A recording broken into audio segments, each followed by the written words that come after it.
Le Musée des Arts et Métiers a choisi de faire une exposition sur cette thématique de l'avenir de l'automobile, des enjeux de l'automobile, parce que c'est un sujet qui mêle à la fois des aspects scientifiques et techniques et des aspects plutôt socioculturels. On est vraiment sur un sujet sciences, techniques et société. Le Musée des Arts et Métiers n'est pas un musée de l'automobile, mais du coup il propose un éclairage un peu différent du sujet, en essayant de montrer que la voiture est à la fois un objet technique, un objet complexe d'ailleurs de ce point de vue-là, un outil de mobilité et un objet socioculturel qui nous dit beaucoup de choses de nous-mêmes individuellement et collectivement.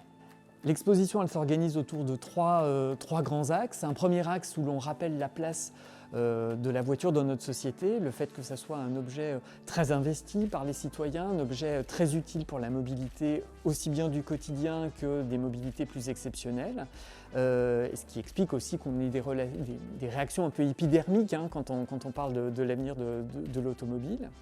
On s'intéresse ensuite à l'innovation et à essayer de montrer en quoi la recherche, tirer le meilleur parti de certaines lois scientifiques, de lois de la nature, permettra au secteur automobile de dépasser certaines limites auxquelles il est confronté, des problèmes en termes de pollution, de sécurité, mais aussi d'usage.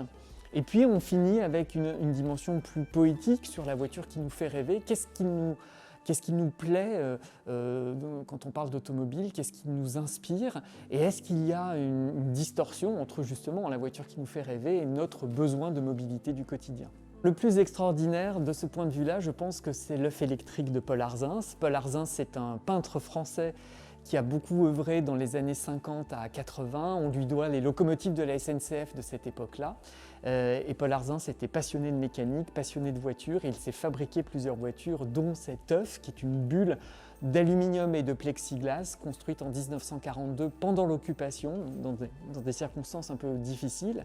Et c'était une voiture équipée d'un moteur électrique, parfaite pour se faufiler dans la ville et surtout se détourner des pénuries de carburant qui sévissaient à l'époque à Paris.